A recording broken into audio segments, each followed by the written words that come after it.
All right, welcome to the real estate market update for May 2024. Before I get into it, give our channel a follow, please. We do all kinds of videos on neighborhoods, new listings, market updates, news reports on real estate. So whatever's going on, give it a follow. We'll constantly be adding new information, and please like this video. But let's jump into it. The market has been growing really well in Sacramento, as we usually see during spring. Activity and pricing has increased. Homes have been selling faster on average in both the greater Sacramento region and specifically in Placer County. So for the month of April, numbers are in, and the sales, pendings, and listings all jumped over 18% in Placer County. So that's really impressive. That indicates there is very strong demand in the market. And that is in spite of some stubbornly high mortgage rates. So mortgage rates this month have been mostly stable around 7%. They dipped down a little bit. They increased a little bit. I think today they have improved slightly.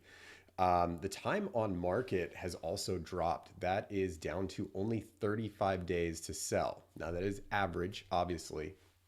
I'm sure you're seeing many homes are selling within a week, and then there are others that are sitting on the market for months at a time. The interesting thing, despite all that good news, listings in Placer County are only selling at 98% of their original list price, which is actually down 1% from the month prior, so down from 99%. However, looking at some of these other stats, that leads me to believe that sellers are just pushing their initial list prices too much for what the market will actually bear.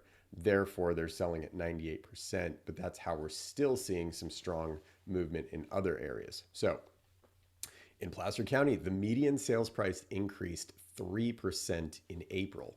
Again, very typical of a strong spring market. The interesting thing, that is up 4% over April of last year, April of 2023. So overall, the year over year change is not that great, pretty much in line with what I've been expecting for a few years. What I've been saying that we're going to see a somewhat flat real estate market for at least, I would guess, this is my opinion, probably another 1 to 2 years. We're just not going to see a huge amount of real estate price growth. It is going to be strong. It's going to be stable. I really don't think there's any way it's going to drop, but we're not going to see huge price increases of, 10+% like we've seen in past years. So moving on, Placer County currently has just under 2 months worth of available inventory. And that's just based on the number of sales, the absorption rate, things like that. So that's still slightly in the seller's market territory. But we are seeing some interesting things in the real estate market. I'll get into that in a minute. One thing I really do like to watch is the number of listings that get pulled off the market or get canceled. They don't just expire at some point in the future. They're actually getting pulled off the market. So here we go. In January, there were 60 cancellations. February, 54, 57 in March. So those are all pretty much in line with what I see on an average. However, in April, it jumped up to 72 listings that got canceled, and we've already had 21 so far in this month of May. So to me, that's an indication that sellers, like I said, are really, really pushing the values too high when they initially list or when they put their property on the market. And it also tells me there's a lot of sellers that aren't willing to take less. They just say, look, I want this price. If I don't get it, I'm going to cancel my listing and either reposition somehow or come back at a future date, maybe next spring or maybe try in the fall. So really interesting to see that. And the other thing that leads me into is that there are almost two different real estate markets happening right now. There's one where a property comes on the market, it's appropriately priced, it's clean, and it's got something special. And then it is sold for full price within the first week. That's one market.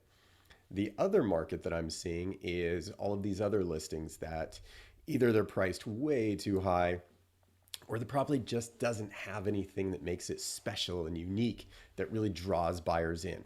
Either it needs a lot of maintenance, it needs some repair, it's got deferred maintenance, It's on a busy street, it backs to power lines. Maybe a two-story with no downstairs bedroom, or it's just drastically overpriced for what the market will bear. And those homes I'm seeing sit on the market for months at a time. And then either they never sell and they expire or get pulled off the market, or after one or multiple price reductions, they finally go into contract, they finally sell.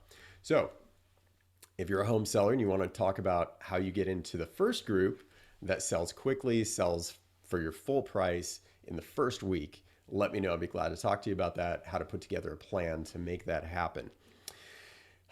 Moving on to rates. So Fed comments, we're still not seeing any reductions in the short-term Fed rate. And as I always have to remind people, the Fed rate and mortgage rates are two different things. So we've seen a lot of movement over the last year in the mortgage rates. They've been up, they've been down. One day they're up, one day they're down, weeks up, weeks down. However, the Fed rate has been pretty stable. That's not moving. And the longer that we see these strong economic reports, that rate, the Fed rate, is going to be held stable. Now, we did just get some jobs data that came in a little worse than expected, and that's actually good and bad news. Bad news, obviously, because it came in worse than expected.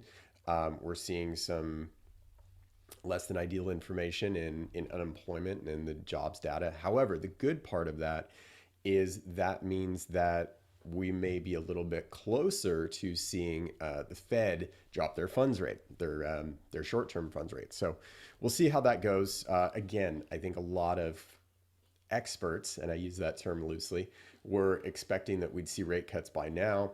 Obviously, we're not, and that could be pushed out much later into the year. I think we'll see something this year. Again, this is all just my opinion based on all the different information that I try to aggregate. I think we may see a Fed rate cut by the end of the year, but it's also not an impossibility that we could see it next year. So either way, we'll see how that goes. My one concern is that potentially the Fed will hold their rate stable for longer, and they're going to do a rate cut a little bit too late, and they're going to have to drop aggressively once they start dropping those interest rates, because they've pushed us right up to the edge of a potential recession. So we'll see how that goes. Again, personal opinion, I don't think we're going to see rates getting into the 3s or 4s. I think we might see some mortgage rates getting into the high 5s, but again, probably not until maybe next year. And again, I don't like to bank on that. My suggestion is, if you're making a financial decision, base it on where rates are today. If they drop, great, that's a bonus. But if they don't, like a lot of people are learning now, banking on a rate cut that may not happen, it could put you in a stressful financial situation with your home. So be very cautious on that. Again, if you want to set up an appointment, talk about any of your real estate needs, whether that's residential or commercial, I would be glad to sit down with you. We can go through your situation, talk about the pros and cons, where things are going, and what would be the best strategy for you right now. So thanks again. We'll talk to you next month, and have a great May, everybody.